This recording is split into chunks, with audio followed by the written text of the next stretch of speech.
नमस्कार. Hello doctor कार्यक्रमामध्ये सर्वांचं मनापासून स्वागत. हॅलो डॉक्टर हा दूरदर्शन सह्याद्री वाहिनीचा आरोग्यविषयक विशेष कार्यक्रम आहे, ज्यामध्ये तुम्ही तुमच्या आरोग्य समस्यांविषयी किंवा आजारांविषयीचे तुमचे प्रश्न हे आमच्या तज्ञ डॉक्टरांना विचारू शकता, ते सुद्धा घरातून कुठेही न हलता फक्त फोनवरून.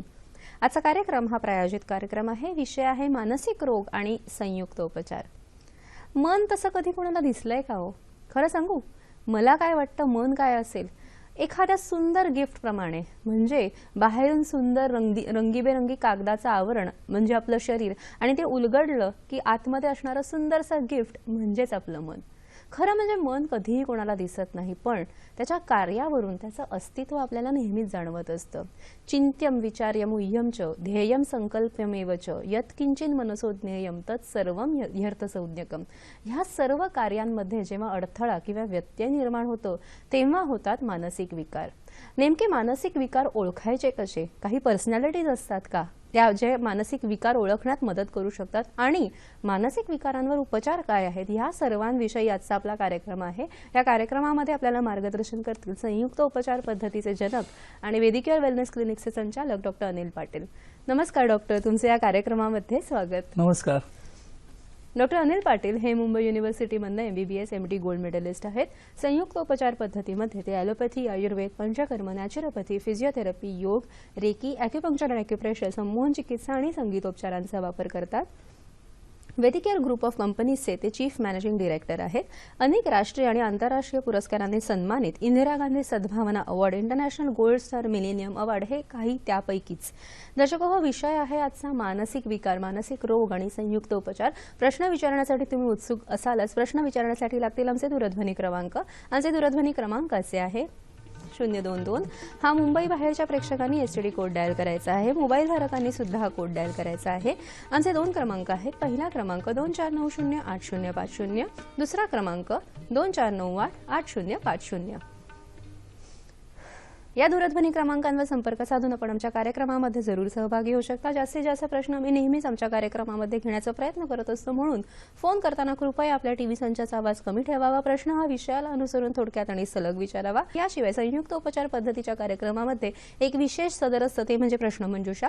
आजच्या कार्यक्रमाशी निगडीत, विषयाशी निगडीत असा प्रश्न आम्ही कार्यक्रमाच्या शेवटी विचारतो, आणि अचूक उत्तर देणाऱ्या भाग्यवान 3 विजेत्यांना मी भरघोस बक्षिसं सुद्धा देत असतो. तेव्हा कार्यक्रम नीट लक्षपूर्वक बघायला आणि ऐकायला विसरू नका. नमस्कार डॉक्टर, पुन्हा एकदा आजच्या कार्यक्रमामध्ये स्वागत. आज आपण मानसिक रोग, मनाचे रोग हा विषय घेऊन आलेलो आहे. मला आठवतं की बहिणाबाईंची जी कविता आहे, मन वढाय वढाय उभ्या पिकातल ढोर, हे जे मन आहे ना, नेमकं हे मन ह्याचं कॉन्सेप्ट काय आहे? खरं सांगू तुला की आधुनिक विज्ञानाला मन म्हणजे काय ते अजून समजलेलंच नाही. वेगवेगळ्या थिअरीज मात्र ठेवल्या. मी अगदी साध्या शब्दात सांगतो तुम्हाला. म्हणजे आता कसं हा कॉम्प्युटरचा जमाना आहे, बरोबर? कॉम्प्युटरमध्ये 2 भाग असतात, एक हार्डवेअर असतं आणि एक सॉफ्टवेअर असतं. तर तुम्ही संपूर्ण शरीर किंवा जे आपल्याला दिसतो की जे मनाचं कार्य करतंय, जे आपल्याला असं वाटतं की मेंदूमध्ये मनाचं कार्य जास्तीत जास्त चालू, तर आपण त्या मेंदूला आपण हार्डवेअर म्हणूया, आणि त्याच्यात चालू असलेले विचार आहेत ना, त्याला आपण सॉफ्टवेअर म्हणूया, आणि त्या सॉफ्टवेअरलाच आपण मन अशी संज्ञा देऊन टाकूया. सोपं, अगदी सोपं. म्हणजे कसं की त्या हार्डवेअरला काम करायला लावेल काय? सॉफ्टवेअर नसेल तर त्या हार्डवेअरचा शून्य उपयोग आहे, बरोबर? आणि हार्डवेअर नसेल तर ते सॉफ्टवेअर पण काम नाही करू शकणार. म्हणजे मनासाठी शरीराची गरज आहे, शरीराला मनाची गरज आहे, पण मन जास्त महत्वाचं आहे. म्हणजे शरीरात आणि मनात तू जास्त महत्वाचं काय असं विचारलंस तर मी सांगेन की मन जास्त महत्वाचं. नुसतं इंटेलिजन्स काम करू शकतो, पण नुसतं हार्डवेअर विदाऊट इंटेलिजन्स काम नाही करू शकत. म्हणजे त्यात काही अर्थच होणार नाही, ते हालचालच करू शकणार नाही किंवा विचार पण करू शकणार नाही. म्हणून आपण तो सॉफ्टवेअर किंवा प्रोग्रामिंग, म्हणजे बाहेरनं आपल्याला ज्या सेन्सेशन्स येत असतात त्या आलेल्या सेन्सेशन्स ग्रहण करणे, ते ग्रहण केल्यानंतर त्यांचा ॲनालिसिस, आधीच्या अनुभवाशी त्यांचा पडताळणी करणं, आणि पडताळणी करून योग्य ती रिॲक्शन द्यायची किंवा नाही हे ठरवणं, हे जे काम करतं हे काम मन करत असतं. हे मी थोडक्यात सांगतो, कारण मनाबद्दल बोलायचं तर तास इकडेच संपेल आणि प्रवचन चालू होईल. निश्चित. पण सगळं आपण, तुम्ही म्हणालात की मन जे आहे, अतिशय छान उपमा दिली मी की सॉफ्टवेअर आणि हार्डवेअर आजच्या युगामध्ये ही अतिशय संयुक्तिक अशी उपमा असं मला वाटतं. तर नेमकं मात्र सांगा की मानसिक आरोग्य, आपल्याला शारीरिक आरोग्य म्हणजे काय हे सगळ्यांनाच माहिती असतं. जे स्वस्थ आहे, तंदुरुस्त आहे, जो छान सगळीकडे जाऊ शकतो, नाचू बागडू शकतो, त्याला आपण स्वस्थ असं म्हणतो. मानसिक आरोग्य म्हणजे नेमकं काय आहे? मी असं सांगेन, मी थोडक्यात व्याख्या करणं खरं तर कठीण आहे मानसिक आरोग्याची, पण तरी मी असं सांगेन की जो माणूस आतून अंतर्गत दृष्ट्या शांतिमय आहे किंवा शांत आहे आणि त्याच्या बाह्य वातावरणात जे बदल होतात त्याला पण तो अडॅप्ट करू शकतो सहज, आणि मनाची शांती बिघडून देत नाही. मग somebody who is at peace with himself and the environment, म्हणजे वातावरण आणि स्वतःशी जो शांत आहे आणि सिंक मध्ये म्हणू शकतो आपण. बरोबर की नाही, तो बॅलन्स्ड आहे, त्याला आपण म्हणू शकतो की तो त्या निरोगी मनुष्य. आणि हे अतिशय कठीण आहे अचीव करणं, कारण हा बॅलन्स, अंतर्गत बॅलन्स पण कोणाला नसतो आणि बाह्यचं बॅलन्स म्हणजे बाहेर ना आलेल्या गोष्टीला पण आपण पटकन रिॲक्ट करतो, मानसिक स्वास्थ्य घालवतो. आतल्यात आपण फालतू विचार करत असतो दिवस रात्र.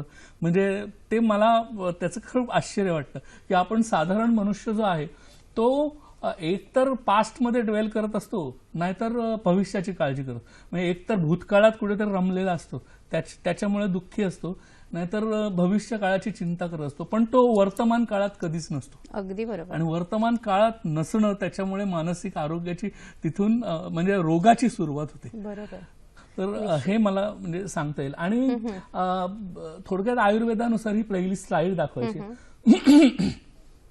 की शरीरातील जे वातपित्त कफ दोष आहेत, अग्नी, धातू, मलक्रिया सम असणे व आत्मा प्रसन्न असणे ही स्वस्थ असण्याची लक्षणं. म्हणजे आयुर्वेदाने मनाला फार महत्व आहे. प्रसन्न आत्मेंद्रिय मनहा, किती पूर्वी त्यांनी ही व्याख्या करून ठेवली की फक्त निरोगी शरीर असणं म्हणजेच स्वस्थ असणं, म्हणजे हेल्दी असणं असं नाही, तर तुमचा आत्मा, मन हे सुद्धा प्रसन्न असलं पाहिजे, तुमचे इंद्रिय प्रसन्न असले पाहिजे, त्यांची योग्य ग्रहण करण्याची शक्ती पाहिजे, त्यालाच आपण स्वस्थ असं म्हणतो. फार महत्वाची व्याख्या आहे. तर ही पण एक स्लाइड दाखवल्यात की आरोग्य किंवा वेलनेसचा कन्सेप्ट आहे हा मानसिक, आध्यात्मिक आणि शारीरिक तिन्ही स्तरावर केला जातो.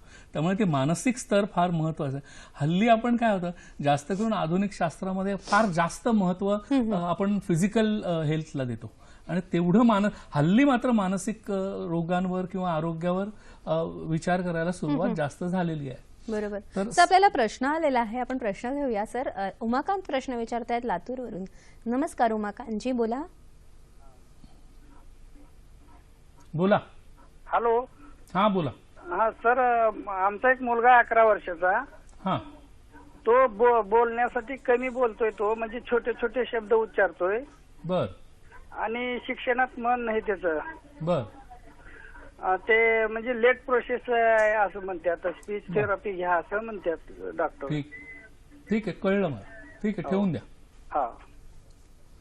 मला असं वाटतं प्रथम म्हणजे 11 वर्षाचा असूनही तो नीट बोलत नाहीये, तर ह्याचा अर्थ एकूणच मला असं वाटतं बुद्ध्यांक कमी असावा किंवा लेट डेव्हलपमेंट, जसं त्यांनी सांगितलं की त्यांचे माइलस्टोन्स ज्याला म्हणतात की डेव्हलपमेंट व्यवस्थित लवकर झाली नाही, ब्रेनची डेव्हलपमेंट जी व्हायला पाहिजे होती. म्हणजे ह्या वयामध्ये त्याचं जे वय आहे ते थोडंसं कमीच असेल. ऍक्च्युअल वय 11 आहे, पण बुद्धी त्याची मात्र कदाचित 5 वर्षाच्या मुलाची किंवा 6 वर्षाची किंवा त्याच्याही पेक्षा खाली असू शकते. ते बुद्ध्यांक काढल्यावर कळेल. आणि आधुनिक उपचार पद्धतीमध्ये त्याला उपचार नाही आहेत, पण संयुक्त उपचार पद्धतीमध्ये मात्र शिरोधारा, मेद्य रसायनं, जसं शंखपुष्पीय, ब्राह्मीय अशी रसायनं, ॲक्युपंक्चर, पंचेंद्रिय वर्धन, नस्य, असं कॉम्बिनेशन करून एक खूप काळ जर ट्रीटमेंट दिली तर मला असं वाटतं की त्याच्यात खूप त्याच्या बुद्ध्यांकामध्ये फरक पडू शकतो. त्यांनी जरूर प्रयत्न करून बघावा. चला, पुढचा प्रश्न आलेला आहे. विजय प्रश्न विचारतायत अहमदनगरवरून. नमस्कार विजयजी, बोला. नमस्कार, बोला. हा मॅडम, मुलगी आहे माझी 23 वर्षाची. हा. सेरेब्रल पाल्सी प्रकारचा आहे. बर. उपचार बरेचसे केले, पण न्यूरो फिजिशियन नाही दाखवलं होतं. तर त्यांचं असं मत आहे की याच्यावर उपचार असे काही खास नाहीयेत. बर. तर मला तुमच्याकडून खूप अपेक्षा आहे सर. हा, धन्यवाद. तुम्ही एक चांगली गोष्ट केली आहे. ठेवून द्या. धन्यवाद विजयजी. सर नक्कीच मार्गदर्शन करतील. सर्वात चांगली गोष्ट केली की त्यांनी लवकर मला फोन केला. म्हणजे जितक्या लहानपणी हे जे लहानपणीचे जे आजार आहेत की ऑटिझम आहे, सेरिब्रल पाल्सी आहे किंवा मेंटल रिटार्डेशन आहे, तर हे जे आजार आहेत ह्यांना लवकरात लवकर ट्रीटमेंट चालू करावी लागते. जर लवकरात लवकर ट्रीटमेंट केली तर फरक पडण्याची शक्यता जास्त असते.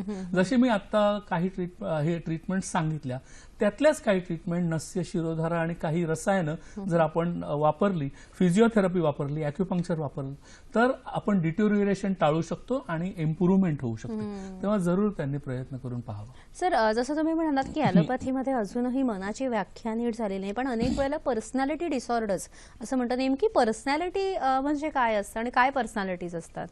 आता तसं सांगायचं तर मला असं वाटतं हा कन्सेप्ट कदाचित आयुर्वेदावरनं घेतला असावा, पण एक्टोमॉर्फिक, मिसोमॉर्फिक आणि एंडोमॉर्फिक असे 3 प्रकार सांगितले जातात की पर्सनॅलिटीचे. ते एक्टोमॉर्फिक साधारण ते थोडक्या जाडसर व्यक्ती असतात, त्याची हे आपण कफाशी लावू शकतो. मिसोमॉर्फिक पित्तशी लावू शकतो आणि एंडोमॉर्फिक आपण वात प्रकृतीशी लावू शकतो. तर वात, पित्त, कफ ह्या हे दोष आहेत मान्य, पण ह्या दोषांमध्ये सुद्धा आपल्याला असून दिसतं की वाताची लोक काय करतात, त्यांचं मेंटल प्रकृती कशी, ते सतत बडबड बडबड बडबड करत असतात, अशांत असतात, बरोबर, चंचल असतात. तर त्यांना त्या प्रकारचे अँझायटी, न्यूरोसिस अशा प्रकारचे विकार होऊ शकतात. आता पित्ताचे लोक कसे असतात, ते पटकन रागवतात आणि पटकन शांत होतात. मग त्यांना इसेन्शियल हायपरटेन्शन, त्यांना पित्ताचा विकार म्हणजे ब्लड प्रेशर तर सांगितलंच, पण ऍसिडिटी वगैरे सायकोसोमॅटिक जे विकार असतात ते त्यांना म्हणजे मनोशारीरिक विकार जास्त प्रमाणात होऊ शकतात. ते डिप्रेशन मध्ये सुद्धा जाऊ शकतात. तर कफाचे असतात ते एकूण थोडेसे कसे शांत, आणि त्या मानाने ही कफ प्रकृती ही मानसिक दृष्ट्या थोडीफार शांतच असते. म्हणजे त्यांना होणारे विकार डिप्रेशन वगैरेच होऊ शकतं. पण पित्त आणि वाताला स्किझोफ्रेनिया ह्यासारखे पण विकार होऊ शकतात. तर ही म्हणजे हे पर्सनॅलिटी प्रमाणे आपण सांगू शकतो. हेच सर ह्या क्लासिफिकेशन विषयी अजूनही बोलायचंय, पण आपल्याला लक्ष्मण यांचा प्रश्न आहे पुण्यावर ना, आपण बघूया काय विचारतायत ते. नमस्कार लक्ष्मणजी, बोला. हा, माझा मुलगा एक 8 वर्षाचा आहे. तो लगेच त्याला काही प्रश्न विचारले तर तो लगेच विसरून जातो तो. त्याला मी मध्ये थोडे इंजेक्शन पण दिले होते बुद्धीचे डॉक्टरच्या सल्ल्यानुसार. त्याच्यामुळे ते झालंय का काय मला काही समजत नाही, पण तो लगेच विसरून जातो तो. बरं, ठेवून द्या. ठीक, धन्यवाद. तर आपल्याला परत त्याचा बुद्ध्यांक काढावा लागेल आणि शाळेतली प्रगती कुठल्या विषयामध्ये त्याला गती नाहीये हे थोडंसं इतिहास जाणून घ्यावा लागेल, त्याची मुलाखत घ्यावी लागेल, त्यांच्या पेरेंट्सची मुलाखत घ्यावी लागेल. त्यावरनं डायग्नोसिस कळेल की हा स्कोलॅस्टिक बॅकवर्डनेस आहे की त्याला खरोखर बुद्ध्यांक कमी आहे. तर हे पाहिल्यानंतर आपण जसं मी सांगितलं की आयुर्वेदातच फक्त मेद्य रसायन आहेत आणि त्यांचा आपण वापर करू शकतो. ॲक्युपंक्चरचा, नस्याचा, शिरोधाराचा वापर करू शकतो. हे कॉम्बिनेशन जर काही महिने केलं तर, आणि एक व्यवस्थित बिहेव्हिअरल थेरपी ज्याला म्हणतात, चाइल्ड गायडन्स क्लिनिकमध्ये काही खास चाइल्ड सायकोलॉजिस्ट असतात, ते ओळखतात आणि त्याप्रमाणे त्यांचं समुपदेशन करतात. आणि पालकांचं देखील समुपदेशन कधी कधी आवश्यक असतं. हे दोघांचं समुपदेशन झाल्यानंतर आणि संयुक्त उपचार पद्धती केल्यानंतर त्यांना निश्चित बरं वाटेल. सर, आणि आपण जे पर्सनॅलिटी विषयी बोलत होतो त्याच्याबद्दल अजून काय सांगू शकता? आता आपण आयुर्वेदाविषयी बोललो, ॲलोपॅथीविषयी बोललो. आपण तिसरा फार महत्वाचा एक सब्जेक्ट आहे तो म्हणजे होमिओपॅथी. आता तुला माहिती आहे की आपल्या संयुक्त उपचार पद्धतीला कुठल्याच पाथीचं वावडं नाहीये. आपण सगळ्या पाथींना एकत्र करून ही संयुक्त उपचार पद्धती बनवली. तर त्या 2 अशा पाथी आहेत, बाग फ्लावर रेमेडीज आणि होमिओपॅथी. तर या होमिओपॅथीमध्ये पर्सनॅलिटी फार इम्पॉर्टंट असते. कधी कधी तासनतास होमिओपॅथ त्याची हिस्ट्रीज घेत असतो रुग्णाची, आणि जोपर्यंत त्याला ते ड्रग सापडत नाही, पर्सनॅलिटी सापडत. तर आता 3-4 पर्सनॅलिटी मी तुला उदाहरण देतो. तर आता एक पर्सनॅलिटी आहे पल्सेटीला. ते म्हणजे एक स्त्री सुलभ व्यक्तिमत्व ज्याला म्हणतात की त्याचा कोर म्हणजे खूप मृदुता असते, म्हणजे सॉफ्टनेस असतो, एक स्त्रीत्वाचं ते लक्षण ते दाखवतं. आणि त्याच्यामुळे होतं काय की त्या स्त्रीला हिस्टेरिकल रिॲक्शन, म्हणजे स्त्रियांना जे होणारे रोग असतात ते अँझायटी, न्यूरोसिस, डिप्रेशन हे होण्याची शक्यता. हो सर, याविषयी जाणून घेऊया. ही एक वेगळा विषय आपण सरांनी आज मांडलेला आहे. याविषयी जाणून घेऊया. पण आपल्याला एक प्रश्न आलेला आहे शिरोळ्यावरून. अस्मिता प्रश्न विचारतायत. नमस्कार. नमस्कार अस्मिताजी, बोला. माझा मुलगा 10वीला आहे. आणि हॅलो. नाहीतर हा बोला. नमस्कार डॉक्टर. हा आणि माझा मुलगा 10वीला आहे, नाहीतर अभ्यास केलेला त्याच्या लक्षात राहत नाही म्हणतोय. मग आणि शांत बरं, शांत ठीक आहे. असतोय, बोलत नाही, काय नाही जास्ती किंवा. ठीक आहे ठेवून द्या. अस्मिताताई, तुमचा प्रश्न आम्हाला कळलेला आहे. या विषयावर सर तुम्हाला जरूर मार्गदर्शन करतील. इतरही अनेक मानसिक आजार जसे depression, obsessive compulsive disorder, anxiety, neurosis, schizophrenia या विषयांवर आपण चर्चा करत राहणार. तुमचे प्रश्न आम्हाला अपेक्षित आहेत. मात्र कार्यक्रमात आता वेळ झालेली एका छोट्याशा विश्रांतीची. तुम्ही कुठेही जाऊ नका, पाहत राहा कार्यक्रम हॅलो डॉक्टर.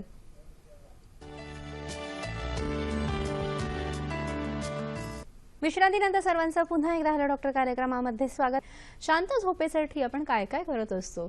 एक अजून उपाय केलेला चांगला असतो, तो म्हणजे पादाभ्यंग. म्हणजेच पायाला, तळपायांना कोमट तेलाचा हलका मसाज रात्री जर आपण केला तर निश्चितच छान झोप यायला मदत तर होतेच. त्याचबरोबर केसांचं आरोग्य सुधारतं आणि अतिशय शांतपणे झोप यायला नक्कीच मदत होते. सर, आपण अस्मिता यांच्या प्रश्नाचं उत्तर देऊया. काय सांगाल त्यांना? मला असं वाटतं आपण दिलेलं आहे त्याचं उत्तर, पण पुन्हा सांगतो की त्या मुलाचा बुद्ध्यांक पाहून आपण ठरवू शकतो की हा शालेय बॅकवर्डनेस ज्याला म्हणतात की कमी पडतोय का अभ्यासात, तर आपल्याला ते शोधून काढता येईल. आणि शोधून काढल्यानंतर मी जसं सांगितलं की बुद्धी वाढवणारी रसायनं, अमेद्य रसायनं आपण त्याला देऊ शकतो, नस्य देऊ शकतो, शिरोधारा देऊ शकतो. ह्या ट्रीटमेंटने निश्चित त्याला फायदा होईल. सर, आणि तुम्ही होमिओपॅथिकच्या वेगवेगळ्या ज्या पर्सनॅलिटीज असतात त्याविषयी सांगत होता. आपण पर्सनॅलिटीला बद्दल बोललो. आता आणखीन एक पर्सनॅलिटी आहे म्हणजे किंगली पर्सनॅलिटी, त्याला ऑरम मेट म्हणून म्हणतात. अच्छा. तो खूप आता तत्व पाळणारा माणूस असतो, प्रचंड, आणि राजासारखा राहतो, लॉयल असतो एकदम.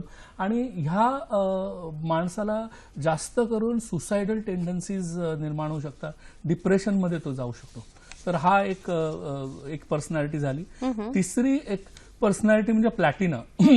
ही बायकांमध्ये तिला एक सुपिरियरिटी कॉम्प्लेक्स असतो, म्हणजे स्वतःला खूप जास्त समजते, त्यामुळे लोकांशी तिला रिलेशनशिप फॉर्म नाही करता येत. त्याच्यामुळे ती आयसोलेशन म्हणजे एकटेपणाकडे तिचा कल जातो आणि तिला सुद्धा डिप्रेशन होण्याची जास्त शक्यता असते. म्हणजे हे मी काही उदाहरणं दिली. असं बोलायचं झालं तर होमिओपॅथीत भरपूर ड्रग्स अशी, आणि ब्लॅक फ्लावर रेमेडीज मध्ये सुद्धा आपण किंवा इंडियन फ्लावर रेमेडीज मध्ये सुद्धा भावनांप्रमाणे आपण इन्फ्लुअन्स करू शकतो ते ड्रग्स. निश्चित, कारण फुलांचे सुगंध जे असतात ते प्रत्येक फुलाचा वेगवेगळा सुगंध असतो. त्याचे जे न्यूरो केमिकल्स असतील ते कदाचित आपल्या मनावर एक अतिशय वेगळा प्रभाव प्रत्येक वेळेस टाकत असतील, आणि त्याप्रमाणे आपण ते फुलं जर तुमच्या पर्सनॅलिटी प्रमाणे निवडली आपण तर त्याचा अतिशय छान उपयोग मला वाटतं मानसिक विकारांमध्ये होऊ शकतो. सर, आपण जेव्हा म्हणतो की मानसिक अनारोग्य, तर हे नेमकं कोणत्या कारणांनी होतं? मानसिक अनारोग्याची भरपूर कारणं आहेत. म्हणजे कधी कधी मला असं विचारतात की माणूस जन्माला येतो तेव्हापासून रडायला सुरुवात करतो की बाबा life itself is a disease of the soul. म्हणजे मी कधी कधी म्हणतो की आयुष्य हेच आत्म्याला लागलेला रोग आहे, आणि आध्यात्मिक लोक म्हणताना भवरोगच म्हणतात की बाबा हा संसाराचा रोग आहे. म्हणजे संसारात तुम्ही एकदा आलात की संसारातली ताणतणावच इतके भयंकर आहेत की त्या ताणतणावामध्ये मानसिक आरोग्य हेच सापडणं कठीण आहे. त्यामुळे प्रत्येक जगामध्ये माणूस असा आहे की ज्याला कुठल्या ना कुठल्या स्वरूपामध्ये मानसिक रोग आहेच. म्हणजे काही लोक ऍडमिट करतात, काही लोक करत नाही. जगी सर्व सुखी असा कोण आहे, विचारे मना तूही शोधून पाहे म्हणतात. तर त्याची कारणं भरपूर आहेत. काही काही वेळेस जेनेटिक्स असतात, म्हणजे जेनेटिक्समध्ये काही प्रॉब्लेम झाले तर त्यामुळे मेंटल रिटार्डेशन किंवा अनुवंशिकता असतात. स्किझोफ्रेनियासारखा रोग आहे, हा अनुवंशिक रोग आहे. डिप्रेशन सारखा रोग आहे, तर तो फॅमिलीमध्ये असू शकतो. म्हणजे म्हणजे वेडेपणा हा कधी कधी जीन्समधनं कॅरी फॉरवर्ड पण होऊ शकतो. अच्छा. सर, आपल्याला प्रश्न येतोय. सुनील प्रश्न विचारतायत चंद्रपूरवरून. नमस्कार. नमस्कार, बोला. हा, नमस्कार. हा, बोला. माझी पत्नी म्हणजे 2-4 महिन्यापासून तिला म्हणजे मानसिक रुग्ण म्हणजे ते आढळलं होतं. तिला म्हणजे आम्ही ट्रीटमेंट केली. हा, बोला ना. तर ते शॉक ट्रीटमेंट केलं, तर तेव्हापासून तिला म्हणजे कोणतीही आठवण राहत नाही. बर. तर तिला म्हणजे कोणता उपचार करावा लागेल आता? म्हणजे त्यांचं वय काय आहे? वय मला वाटते 28 ते 30 वर्ष जवळपास. अच्छा, 33. आणि त्यांना काय व्याधीसाठी ट्रीटमेंट दिलेली? कोणत्या व्याधीसाठी ट्रीटमेंट दिलेली? शॉक ट्रीटमेंट आहे, म्हणजे मेंदूला तिला शॉक ट्रीटमेंट आहे. ओके. Shock treatment. धन्यवाद. मला असं वाटतं की शॉक ट्रीटमेंट दोन ह्याच्यात याला ECT किंवा इलेक्ट्रो कन्व्हर्सिव्ह थेरपी असं म्हणतात. तर ह्या दोन विकारांमध्ये दिली जाते. एक तर तीव्र स्वरूपाचा औदासिन्य, अच्छा. खूप प्रमाणात डिप्रेशन असेल की माणूस काहीच बोलत नाही, दिवसेंदिवस कोंडून स्वतःला खोलीत बसून राहतो, कोणाशीच संबंध ठेवत नाही आणि रडत असतो सारखं, कळलं की नाही. तर ते तीव्र स्वरूपाचं जे डिप्रेशन असतं तर त्या डिप्रेशनमध्ये दिली जाते. किंवा स्किझोफ्रेनियामध्ये ही खूप जास्त व्हायलंट होण्याची टेंडन्सी ज्यांच्यामध्ये असते. आणि म्हणजे स्किझोफ्रेनियाच्या रुग्णांनी जवळजवळ सगळी जी मानसिक रुग्णालये तुम्हाला दिसतात ती जवळजवळ स्किझोफ्रेनियाच्या आणि डिप्रेशनच्या रुग्णांनीच भरलेली असतात. जर त्यांना शॉक ट्रीटमेंट दिली तर त्यांना खूप जास्त प्रमाणात मानसिक व्याधी आहे. तर मला असं वाटतं की शॉक ट्रीटमेंटने त्यांना बरं वाटेलच असं नाही आणि त्याचे दुष्परिणाम सुद्धा असतात. त्यांना आठवण राहत नाहीये ते म्हणाले. तर दुष्परिणाम त्याचे होतात ECTचे. तर आपल्याला पाहावं लागेल डायग्नोसिस केल्यानंतर की डिप्रेशन आहे की स्किझोफ्रेनिया, आणि त्याप्रमाणे जर आपण ट्रीटमेंट सुरू केली त्यांना तर सांगावंसं हे वाटतं की डिप्रेशनला कमीत कमी 3 ते 6 महिने कंटिन्युअस येऊन ट्रीटमेंट घेण्याची गरज असते. तर ही जर ट्रीटमेंट त्यांनी घेतली तर मला वाटतं ते बाहेर पडू शकतील ह्याच्यामध्ये. ह्याच्यामध्ये शिरोधारा, आयुर्वेदिक अँटीडिप्रेसंट्स, कधी कधी गरज पडली तर ॲलोपॅथिक अँटीडिप्रेसंट्स ह्यांचं कॉम्बिनेशन करून आपण देऊ शकतो. आयुर्वेदिक स्टिम्युलंट्स आपण देऊ, जसे अश्वगंधा, शतावरी स्टिम्युलंट्स आहेत. तर ह्यांनी फायदा होऊ शकतो डिप्रेशनमध्ये. तर आणि समुपदेशन हा फार महत्वाचा असतं. त्यांचं स्वतःचं त्यांना सपोर्टिव्ह सायकोथेरपी द्यावी लागते की त्यांना कशामुळे डिप्रेशन आलंय. 2 प्रकारची डिप्रेशन्स असतात. एक बायोलॉजिकल डिप्रेशन किंवा आतून काही केमिकल इम्बॅलन्स झाल्यामुळे झालेलं डिप्रेशन असतं. एक म्हणजे बाहेर काहीतरी घडलंय, म्हणजे बाबा सर्वात मोठं म्हणजे प्रेमभंग झाला किंवा डायव्होर्स झाला किंवा घटस्फोट झाला किंवा नोकरी जाणं, जवळचं माणूस कोणतरी सोडून गेलं, तर अशा किंवा जवळच्या माणसाशी खूप मोठं भांडण झालं, ह्यानी जे एक डिप्रेशन येतं, किंवा नोकरी जाणं जसं तू म्हणाला, इकॉनॉमिक फेल्युअर किंवा एक्झाम मध्ये फेल झाला, अशी कारणं असतात त्यांची डिप्रेशन. तर ही एक्झोजिनस डिप्रेशन बाह्य कारणामुळे. तर आपल्याला ते शोधून काढावं लागतं. मग त्याप्रमाणे समुपदेशन पण करावं लागतं आणि ट्रीटमेंट पण करावं लागतं. म्हणजे कभी खुद पे कभी हालात पे रोना आया, ह्या टाईपचं. मला ते गाणं आठवून दिलंस ना, चल गाऊनच दाखवतो. तो देवानंदचं ते गाणं आहे ना, गाणं म्हणजे मला आश्चर्य वाटतं. ते हे गाणं एकदम सांगतं की डिप्रेशन म्हणजे काय. कभी खुद पे कभी हालात पे रोना आया, बात निकली तो हर एक बात पे रोना आया, कभी खुद पे. निश्चित, म्हणजे अगदी योग्य वर्णन आहे मला वाटतं हे डिप्रेशनच्या पेशंटचं सुद्धा. सर मग ह्याच्यावर ह्याची कारणं तुम्ही आता व्यवस्थित सांगितली सविस्तर. नेमका ह्याच्यावर मग उपाय काय करायचा? डिप्रेशनला उपाय आपल्याला समुपदेशन हा सर्वात मोठा एक्झोजिनस डिप्रेशन असेल तर, की आपण त्याला सांगावं की बाबा हा म्हणजे थोडंसं आध्यात्मिक आपण ट्रीटमेंट्स पण देऊ शकतो. आपण रेकीची ट्रीटमेंट देऊ शकतो, हिलिंग ट्रीटमेंट ज्याला म्हणतात. आणि तुम्ही रेकी ग्रँड मास्टर सुद्धा आहात, याविषयी मला जाणून घ्यायला सविस्तर आवडेल. पण आपल्याला प्रश्न आलेला आहे सर. सुधीर प्रश्न विचारतायत धुळ्यावरून. नमस्कार. हॅलो, बोला. हा सर. हा बोला. सुधीर नेरकर धुळ्यावरून बोलतोय मी. हा बोला. हा सर, मी जास्त सकाळी म्हणजे FM मध्ये जे येतं ना, बर, हा, तर मग त्याप्रमाणे आम्ही सर्व म्हणजे आम्ही कुटुंबच ऐकतो. बर. आणि तुमचा कार्यक्रम पण ऐकतो आम्ही, हॅलो डॉक्टर म्हणून. बर बर. हा. आणि हा कार्यक्रम आम्ही आवडीने ऐकतो सर. म्हणजे आम्ही आयुर्वेदिक मध्ये जास्त भरोसा ठेवायचा का तुमच्यावर? सुधीर नेरकर, मी लोणखडीवरून बोलतोय. मला असं वाटतं प्रत्येक पाथीमध्ये काही काही चांगल्या गोष्टी आहेत. आयुर्वेदामध्ये चांगल्या गोष्टी आहेत, ॲलोपॅथीमध्ये पण आहेत, होमिओपॅथीमध्ये आहेत, निसर्गोपचार, योग, रेकी. आपण सर्वात छान गोष्ट संयुक्त उपचार पद्धतीची ही आहे की सर्व पाथींमधलं सगळ्यात चांगलं आपण निवडून तुमच्यासाठी दिलेलं आहे आणि म्हणून संयुक्त उपचार पद्धतीवरच जास्त भरोसा ठेवा. कारण मी सगळ्यातलं चांगलं मिळवून तुम्हाला तुमच्यासाठी दिलंय हे तुम्हाला कुठे मिळणार नाही. निश्चित. म्हणजे सुधीर सरांनी गुगली टाकलेली, ते सरांनी बरोबर छान सिक्सर मारलेला आहे त्याच्यावर. उत्तर अगदी व्यवस्थित आहे. सर, मला सांगा की आपण मानसिक अनारोग्याची कारणं बघत होतो प्रश्न यायच्या आधी, तर त्याविषयी अजून थोडं सविस्तर सांगाल का? आता आपण पाहिलं की अनुवंशिकता जनुकीयबद्दल दीर्घकालीन आजार, कधी कधी काय होतं, माणूस खूप आजारी असतो आणि म्हणून त्याला डिप्रेशन येतं. म्हणजे लांब लचक, समजा पॅरालिसिस झाला, एखाद्या ऍक्टिव्ह माणसाला पॅरालिसिस झाला आणि पक्षाघाताचा झटका येऊन तो बेड रिडन झाला, म्हणजे तो बिछाण्याला खिळून राहिला, किंवा एखाद्या ऍक्टिव्ह बाईला गुडघे खराब झाल्यामुळे आता उठतायत बसतायत ना, मग डिप्रेशन येऊ शकतं. त्याने पण औदासीन्य येतं. किंवा एखाद्याने ऍक्सिडेंट होऊन मेंदूस आघात बसला तरी सुद्धा मानसिक विकार येऊ शकतात. मेंदूच्या काही विकृती आहेत, म्हणजे मेंदूचा ट्यूमर आहे, कॅन्सर आहे, मेनिंजायटिस आहे, व्हायरल, तर त्याच्यानंतर सुद्धा होऊ शकतं. मेंदूच्या रसायनांचे असंतुलन, याचा अर्थ काय की स्किझोफ्रेनिया. आता स्किझोफ्रेनियामध्ये डोपामाइन, सिरोटोनिन ही जी काही आतमधली रसायन आहेत मेंदूतली, ह्यांच्यामध्ये प्रॉब्लेम निर्माण होतो. मग त्यामुळे पार्किन्सन सारखे रोग सुद्धा होतात की ज्याच्यामुळे डिप्रेशन येऊ शकतं. अतिशय जास्त व्यसनाधीनता, तर मद्यपान आणि मादक द्रव्य आपण जर घेत असू तर त्यामुळे मानसिक विकार होऊ शकतात.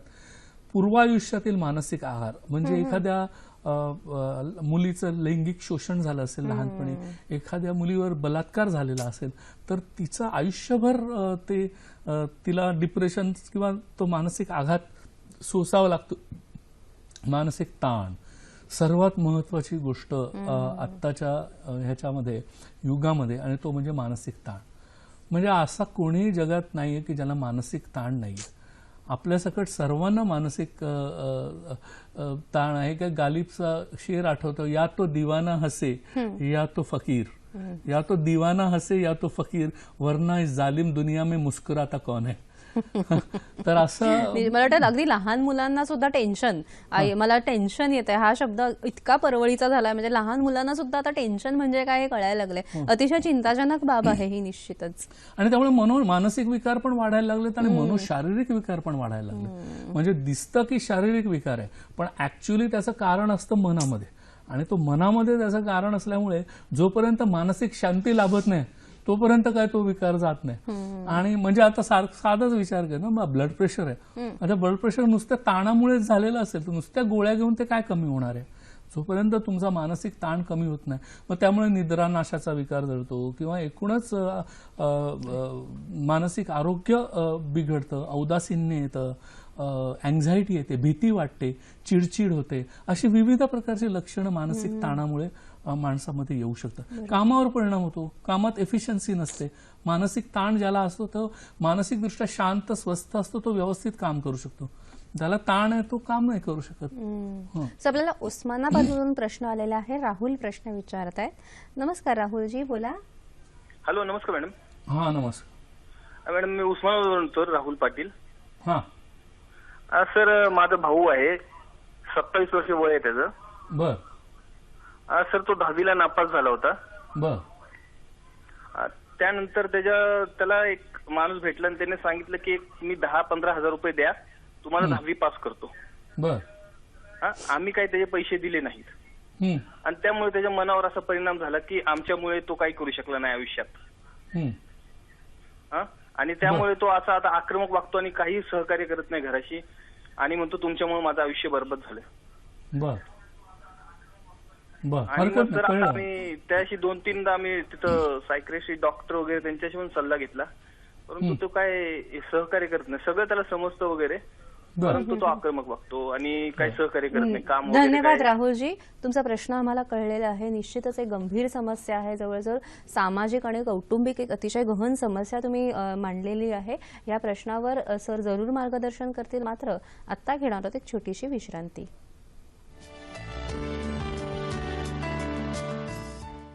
विश्रांतीनंतर सर्वांचं पुन्हा एकदा हॅलो डॉक्टर कार्यक्रमामध्ये स्वागत. कार्यक्रमामध्ये मगाशी आपण पादाभ्यंग म्हणजे पायांना जो मसाज केला जातो तेलाचा त्याविषयी सांगितलं. मात्र जे मधुमेही व्यक्ती आहेत त्यांनी विशेष पायांची काळजी घेतली पाहिजे हे सुद्धा आवर्जून सांगावंसं वाटतं. कारण अनेक वेळेला सेन्सरी न्यूरोपॅथी असल्यामुळे पायाला होणाऱ्या जखमा किंवा इतरही अनेक आजार आपल्याला दिसत नाहीत. त्यामुळे नेहमीच आंघोळ झाल्यानंतर विशेष करून मधुमेही व्यक्तींनी आणि वृद्ध व्यक्तींनी पाय जसं आपण चेहरा न्याहाळतो तसे पाय सुद्धा न्याहाळले पाहिजे. आणि हो, पादाभ्यंग झाल्यावर रात्री कॉटनचे सॉक्स घालायला विसरू नका, नाहीतर मध्ये जर उठला तर घसरगुंडी होण्याची सुद्धा शक्यता असते. सर, आपण मगाशी एक प्रश्न विचारलेला ब्रेकच्या आधी, त्या प्रश्नाचं काय उत्तर द्याल? मला असं वाटतं हा कौटुंबिक प्रॉब्लेम आहे. थोडंसं त्या कुटुंबाला त्याची हिस्ट्री बघावी लागेल, त्या मुलाशी बोलून पाहावं लागेल, पेरेंट्सशी बोलावं लागेल. आणि हा समुपदेशांना ना हा प्रॉब्लेम सॉल्व्ह होण्यासारखा आहे. आणि तो जर व्हायलंट होत असेल तर मात्र काही शांत डोकं शांत करणारी औषधं आणि शिरोधारा आपण त्याला देऊ शकतो, ट्रीटमेंट देऊ शकतो की ज्याच्यामुळे त्याला शांत वाटेल, मग तो पॉझिटिव्ह होईल. मग सगळ्यांनी एकत्र बसून की त्या किंवा त्याच्याशी एक सतत 1 to 1 त्याच्याशी बोलावं लागेल आणि आपल्याला ठरवावं लागेल की कुठच्या प्रकारच्या थेरपीने तो बरा होईल. पण निश्चित बरा होऊ शकतो एवढं सांगावं असं वाटतं. सर, आणि अँझायटी न्यूरोसिस हा सुद्धा एक अतिशय महत्त्वाचा मानसिक आजार आहे, याविषयी काय सांगाल? म्हणजे root cause of all psychiatric illnesses is anxiety. म्हणजे मूळ कारण जर तू विचारलंस की काय आहे, कशामुळे मानसिक रोग निर्माण होतात, तर ती म्हणजे भीती. आणि ही जर अकारण वाटणारी भीती असेल तर मात्र माणसाला अँझायटी म्हणजे छातीत धडधड, सतत भीती, घाम फुटणं, थरथर कापणं असं, किंवा कुठेही जाण्याच्या आधी भीती वाटणं, किंवा जाण्याच्या आधी आपल्याला शौचालाच येणं, किंवा सारखं सारखं लघवीलाच येणं, किंवा असं काय काय सिम्पटम्स, छातीत कळा येणं, इतकं की हे रुग्ण ओपीडीत भरती होतात आणि सांगतात माझ्या छातीत कळा येतात, मला हृदयरोग झालाय. आणि आपल्याला कळतं की त्याला हृदयरोग वगैरे काय नाही, मानसिक रोग आहे आणि त्याला आपण अँझायटी न्यूरोसिस म्हणतो. तर ह्याच्यामध्ये शांत करणारी औषधं काही ॲलोपॅथिकही कधी कधी वापरावी लागतात. तर बेन्झोडायझेपिन्स सारखी औषधं वापरावी लागतात की ज्यामुळे मन शांत होतं, अँझायटी कमी होते. पण ब्राह्मीसारखी औषधं आहेत, जटामानसीसारखी औषधं आहेत की ज्याच्यामध्ये आयुर्वेदात आपण मन शांत करू शकतो, किंवा छातीची धडधड किंवा ही जी लक्षणं आहेत ती कमी करू शकतो. शिरोधारा आणि रेकी सारखी ट्रीटमेंट आहे, म्युझिक थेरपीची ट्रीटमेंट. सर्वात महत्वाचं म्हणजे मन शांत करणारे राग आहेत किंवा मन प्रसन्न करणारे राग आहेत, तर त्याबद्दल आपण बोलूयाच. पण त्याचा वापर करू शकतो. तर हे सगळं एकत्र मंत्रचिकित्सेचा वापर करू शकतो. तर ते मंत्र जरी ऐकले तरी पण कमी होऊ शकतो त्रास. तर तसं अँझायटीला आपण पूर्णपणे बरा करू शकतो. सर, आणि अँझायटी न्यूरोसिस सारखाच एक दुसरा विकार म्हणजे एक स्किझोफ्रेनिया. सर, याविषयी काय सांगाल? स्किझोफ्रेनिया हा फार मोठा विकार आहे. स्किझोफ्रेनिया म्हणजे दुभंगलेलं व्यक्तिमत्व. अच्छा. म्हणजे रात और दिन पाहिलेलं असं ना पिक्चर, किंवा doctor Jekyll and mister hide बघितलं, ती रात्री वेगळी असते स्त्री आणि सकाळी वेगळी असते स्त्री. कळलं की नाही? इतका दुभंगलेलं व्यक्तिमत्व असू शकतं स्किझो. म्हणजे ते लोक ह्या जगाशी कुठेतरी फारकत झालेली असतात. त्यांच्या मनात फॉल्स बिलीफ असतात, गैरसमजुती असतात, त्यांना भास होतात. समोर माणूस नसताना त्यांना समोर दिसतो, माणूस काही कोणी बोलत नसताना त्यांना ऐकू येतात भास. पुन्हा ते एकाच जागी स्थिर होतात. त्यांना खूप कधी कधी निरुत्साह असतो, नैराश्य असतं, ते निर्णय घेऊ शकत नाही.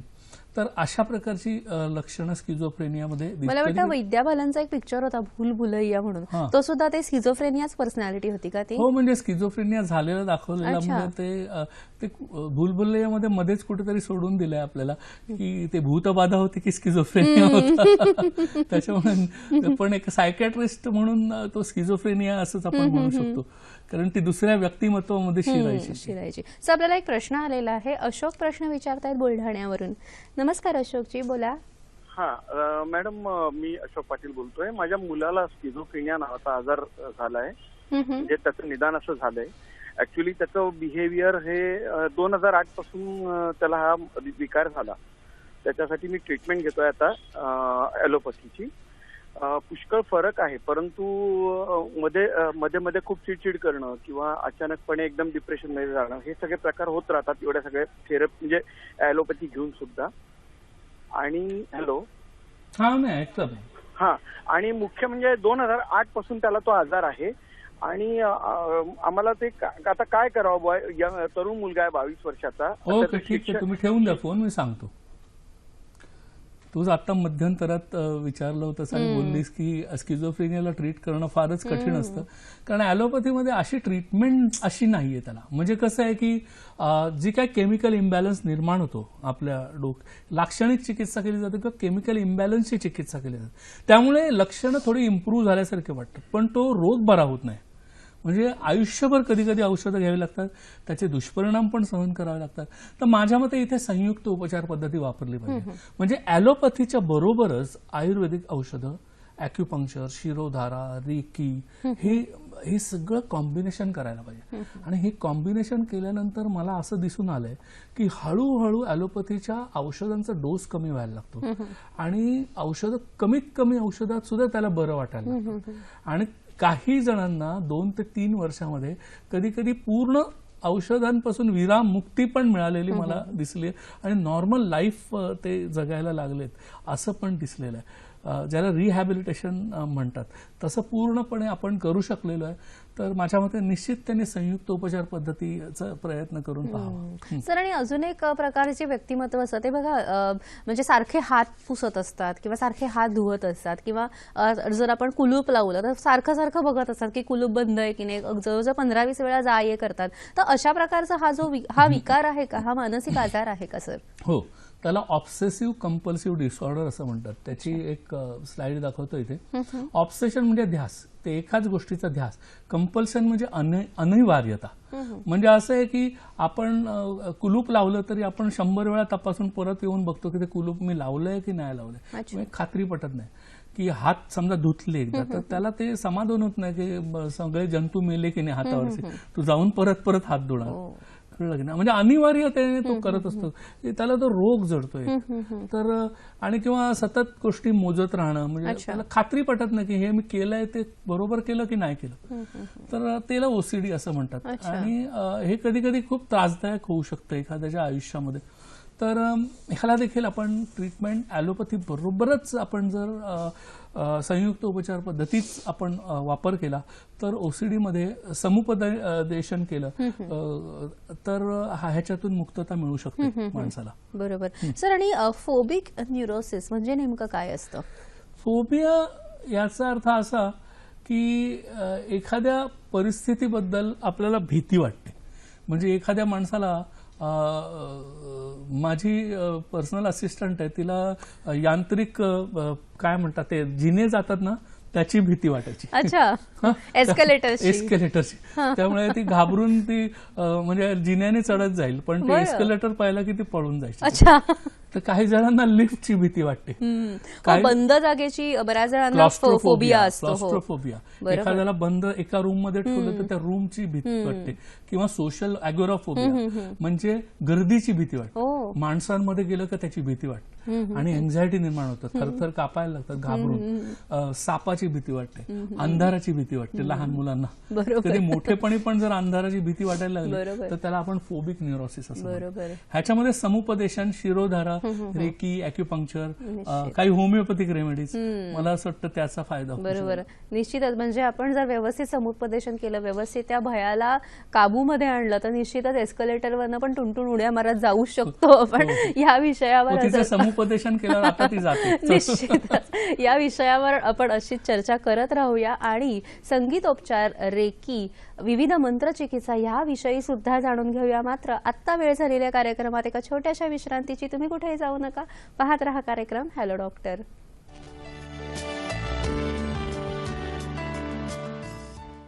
विश्रांतीनंतर सर्वांचा पुन्हा एकदा हॅलो डॉक्टर कार्यक्रमामध्ये स्वागत. कार्यक्रमामध्ये पुढे जाण्यापूर्वी आपण पुढच्या आठवड्याचे हॅलो डॉक्टर कार्यक्रम कोणते आहेत ते पाहून घेऊया. सह्याद्री वाहिनी शुक्रवार दिनांक 11 नोव्हेंबर 2016 रात्री 8 वाजता थेट प्रसारण हॅलो डॉक्टर कार्यक्रम हा प्रायोजित कार्यक्रम आहे. विषय आहे पीसीओडी, वंध्यत्व आणि आयुर्वेद. सहभाग डॉक्टर विनेश नगरे. हॅलो डॉक्टर प्रायोजित कार्यक्रम थेट प्रसारण शनिवार दिनांक 12 नोव्हेंबर 2016 रात्री 8 वाजता. विषय कॅन्सर आणि आयुर्वेद. सहभाग वैद्य समीर जमदग्नी. हॅलो डॉक्टर प्रायोजित कार्यक्रम थेट प्रसारण रविवार दिनांक 13 नोव्हेंबर 2016 रात्री 8 वाजता. विषय आहे त्वचा विकार आणि आयुर्वेद. सहभाग डॉक्टर सत्यन गुजर. या तिन्ही कार्यक्रमांमध्ये आपण ईमेलद्वारे प्रश्न विचारून आमच्या कार्यक्रमात सहभागी होऊ शकता. आमचं संकेतस्थळ आहे hello.ddkmumbai@gmail.com. मात्र कार्यक्रम सुरू होण्यापूर्वी हे प्रश्न आले तर आम्ही ह्याचा नक्कीच समावेश आमच्या कार्यक्रमांमध्ये करू. आजच्या कार्यक्रमासाठी सुद्धा आम्हाला एक प्रज्ञा कामतचा ईमेल आलेला आहे. तो प्रश्न सरांना विचारते. सर, त्यांचा असा प्रश्न आहे की दारू अतिप्रमाणात घेणं हा मानसिक आजार आहे का? हो, अर्थातच. जर 7 जण रोज दारू पित असतील तर त्यापैकी 1 जण अल्कोहोलिक होण्याची शक्यता असते. तर ते म्हणजे मग सातत्याने म्हणजे 2 प्रकारचे डिपेंडन्स आहेत दारूमध्ये. एक म्हणजे सायकोलॉजिकल डिपेंडन्स, की बाबा ती जर प्यायली नाही तर मला बरं वाटत नाही मानसिक, म्हणून काही लोकांना कंपल्शन म्हणून पितात, किंवा काही लोकांना ती नाही प्यायली तर कामच करणं अशक्य होतं. हातपाय थरथर कापतात, किंवा कुठचंही म्हणजे उभं राहणं, काम करणं, कुठचंही काम करणं, त्याला फिजिकल डिपेंडन्स म्हणतात. तर हे दोन्ही प्रकारचे डिपेंडन्सेस आहेत. आणि ह्याला मात्र आपल्याला पूर्ण त्यांना समुपदेशन करावं लागतं. कधी कधी अँटाब्यूज ड्रग्ज, डायसल्फिराम सारखे ते वापरावे लागतात.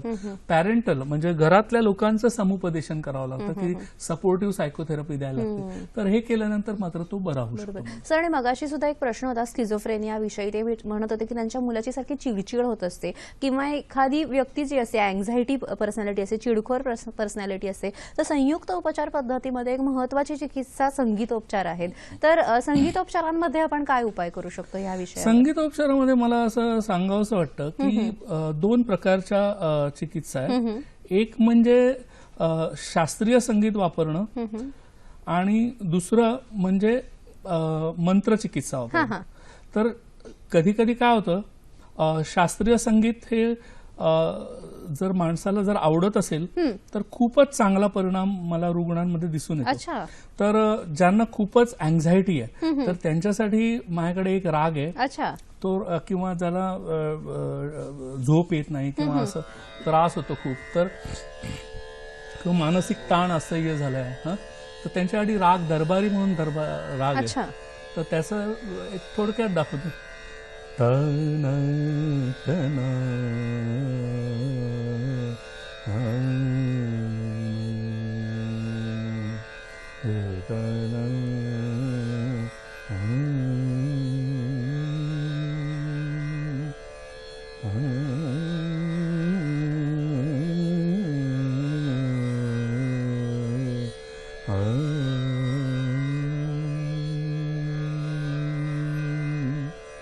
असं एक गाणं आहे बैजू वावरातलं, भगवान भगवान भगवान. तर ते जे गाणं आहे ते गाणं तुम्ही ऐकलं तर इतकं तुम्हाला शांत वाटून जातं. आणि तेच जर एखाद्या माणसाला खूप डिप्रेशन मध्ये असेल तर तेच सूर जरा वेगळ्या प्रकारे काढले ना तर राग अडाणा निर्माण होतो. आणि त्याच्यात बघ कसं ते वेगळं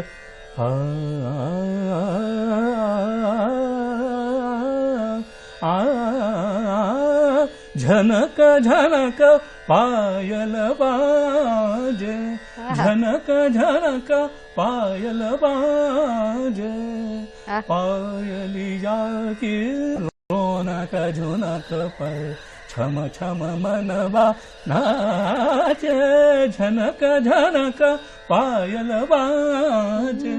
मस्त. ऐकल्यावर कसं एकदम असं प्रफुल्लित झाल्यासारखं वाटतं. अतिशय छान, अतिशय छान. आणि ह्या प्रकारचे जे राग असतात ते आपण संगीतोपचारांद्वारे आपण जे औदासिन्य वगैरे आहे ते आपण कमी करण्यासाठी त्यांना आपण सांगू शकतो का? हो, त्यांना आपण ते ऐकू शकतो. अर्थात संगीतोपचार प्रत्येक गोष्टीत जास्त उपयोगी पडतंच, पण सर्वात जास्त मला असं वाटतं उपयोगी ह्याच्यात पडतं. संगीतोपचारांसारखंच मंत्रचिकित्सा हा सुद्धा एक महत्वाचा उपचार पद्धती आहे संयुक्त उपचार पद्धतीमध्ये. त्याविषयी सुद्धा जाणून घेऊया, कारण मंत्रांचा सुद्धा एक विशिष्ट प्रकारे उच्चार जो असतो त्या नादामध्ये किंवा त्या लयीमध्ये जर आपण उच्चार केला, मला वाटतं त्याचे एक थेरप्युटिक बेनिफिट सुद्धा असतात. याविषयी सुद्धा काय सांगू शकाल? आता बघ ना, मंत्र जे म्हणतात, मंत्र म्हणण्याची एक पद्धत असते. आपण नुसतं बडबड बडबड बडबड करतो, एखादा भटजी जर चांगल्या प्रकारे पूजा सांगत असेल संस्कृत तर किती बरं वाटतं ऐकायला की तो मंत्र व्यवस्थित म्हटला. आता साधा मंत्र आहे महामृत्युंजय मंत्र, जर आपण सहज ओम त्र्यंबकम यजामहे सुगंधिं पुष्टिवर्धनम् असं म्हटलं तर त्याचा काय परिणाम होणार आहे. तुम्ही नीट ओंकार पण कसा म्हणावा त्याचा एक पद्धत आहे, त्याने तुमच्या मनावर आणि मेंदूवर परिणाम होणार आहे चांगला. तर ते तो पण एक म्हणण्याची पद्धत आहे की तो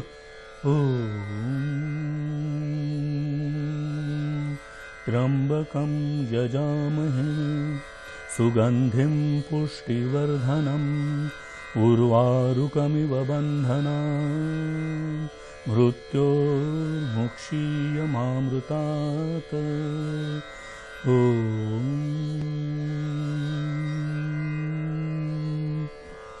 तूच सांग कसं वाटलं ऐकून. बोलती बंद हो गई म्हणतात ना तसं. इतकं छान वाटतंय असं शांत, म्हणजे काय म्हणतो की आपण पुढे काही आपण करू नये आणि शांत बसावं असंच वाटत राहतं. मला वाटतं मंत्रचिकित्सा किंवा संगीतोपचार हे अतिशय प्रभावी माध्यम आहे मानसिक विकार बरे करण्यासाठी. याचबरोबर रेकी आणि ऑरा हिलिंग हे सुद्धा आयुर्वेद आणि ॲलोपॅथीच्या बरोबरीने तुम्ही संयुक्त उपचारात वापरत असाल, याविषयी सुद्धा जाणून घ्या. मात्र आत्ता वेळ झालेली आहे दिनांक 23 ऑक्टोबर 2016 रोजी झालेल्या कार्यक्रमाचे भाग्यवान विजेत्यांची नावं घोषित करण्याची. भाग्यवान विजेते नावं खालीलप्रमाणे आहेत. प्रथम बक्षीस विकास गर्जे पुणे, द्वितीय बक्षीस प्रफुल्ल म्हात्रे पालघर, तृतीय बक्षीस शीतल कुलकर्णी बीड. ज्या लोकांनी अचूक उत्तर पाठवलं आहे पण बक्षीस मिळाले नाही त्यांनी निराश होऊ नये. बरोबर उत्तर पाठवणाऱ्यांसाठी वेदिकेअर वेलनेस क्लिनिक्स आणि हॉस्पिटल्सच्या वैद्यकीय अधिकाऱ्याकडून एक मोफत कन्सल्टेशन मिळेल. कार्यक्रमात स्पर्धेसाठी विचारण्यात येणारा प्रश्न आहे मानसिक रोगांवर कोणती उपचार पद्धती उपयोगी पडते. पर्याय 1 फिजिओथेरपी, पर्याय 2 रक्तमोक्षण, पर्याय 3 संयुक्त उपचार. SMS साठी क्रमांक आहे 9819353720. अचूक उत्तर पाठवण्याची अंतिम तारीख आहे 8 नोव्हेंबर 2016 रात्री 8 वाजेपर्यंत. प्रश्नाचे अचूक उत्तर देणाऱ्या विजेत्यांना वेदिकेअर वेलनेस क्लिनिक्स आणि हॉस्पिटल्सतर्फे विशेष भेट देण्यात येईल. अशा सर्व विजेत्यांमधून लकी ड्रॉ पद्धतीने निवड केलेल्या आमच्या खास विजेत्याला प्रथम पारितोषिक ₹2,500, द्वितीय पारितोषिक ₹1,500, तृतीय पारितोषिक ₹1,000 चे गिफ्ट हॅम्पर देण्यात येईल. या विजेत्याचे नाव पुढील महिन्याच्या कार्यक्रमात जाहीर करण्यात येईल. पुनः प्रक्षेपण मंगळवार दिनांक 22 नोव्हेंबर 2016 सकाळी 9 वाजता.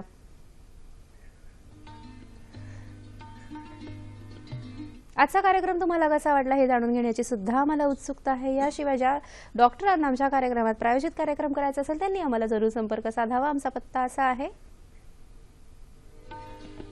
निर्माती हॅलो डॉक्टर, दूरदर्शन केंद्र, पांडुरंग बुतकर मार्ग, वरळी, मुंबई 400030. तुम्ही आम्हाला ईमेलद्वारे सुद्धा संपर्क साधू शकता. आमचा ईमेल आहे hello.ddkmumbai@gmail.com. www.facebook.com/ddsahyadri.in वर तुम्ही तुमच्या कॉमेंट्स पाठवू शकता. याशिवाय youtube.com/user/ddsahyadri वर हाच कार्यक्रम तुम्ही पुन्हा बघू शकता. कार्यक्रमामध्ये बरेच प्रश्न आपल्याला सांगायचे आहेत, बऱ्याच प्रश्नांचा उकल झालेला आहे. तरीही मनात काही प्रश्न आहेत सर. जाता जाता वेळ आपल्याला कमी पडत आहे. जाता जाता मला थोडक्यात ह्या प्रश्नाची उत्तरं द्या सर. सतत चिंता करत राहणं हा मानसिक विकार आहे का? अरे चिंता जास्त जाळते चितेपेक्षा. चिता एकदाच जाळते. सतत दुसऱ्याबद्दल संशय घेणे हा मानसिक विकार आहे का? त्याला पॅरानोइया असं म्हणतात. व्यसनाधीनता हा मानसिक विकार आहे का? आपण अल्कोहोलिझम बद्दल बोललो. कमी झोप किंवा अति झोप घेणे हा मानसिक विकार आहे का? ते एक लक्षण असू शकतं मानसिक विकार. आणि आकडी येणे हा मानसिक विकार आहे का? नाही, हा म्हणजे ब्रेन मध्ये काही ॲबनॉर्मॅलिटी असू शकते. निश्चितच सर. जाता जाता आमच्या दर्शकांना तुम्ही काय संदेश देऊ शकता? म्हणजे मानसिक विकारांना न घाबरता, म्हणजे त्याचा एक स्टिग्मा न ठेवता लगेचच्या लगेच तज्ज्ञांकडे जाऊन उपचार करून घ्या आणि लगेच केमिकल औषधं चालू करू नका. त्याच्या आधी हे संयुक्त उपचार पद्धती करून पहा. समुपदेश चित्रपटात श्यामची आई श्यामला म्हणते की जसं तुझ्या कपडे खराब होऊ नयेत म्हणून तू जपत असतोस तसंच तुझ्या मनाला सुद्धा जप हो. निश्चितच मनाला जपतो ते चांगल्या विचारांनी, चांगल्या आचारांनी आणि चांगल्या सहवासाने. आपण म्हणतो ना की सुसंगती सदा घडो, सृजन वाक्य कानी पडो. नेहमीच अशीच सुसंगती आमच्याबरोबर ठेवा, आमच्याशी ऋणानुबंध ठेवत जा. तुम्हाला तुमच्यासमोर विविध माहितीपर आरोग्यविषयक कार्यक्रम आम्ही असेच नेहमीच घेऊन येत राहू. आजचा कार्यक्रम तुम्हाला निश्चितच आवडला असेल अशी मी आशा करते. डॉक्टर, तुम्ही आज इथे माहिती दिली त्यासाठी दूरदर्शन आणि हॅलो डॉक्टर तर्फे तुमचे मनपूर्वक आभार. धन्यवाद.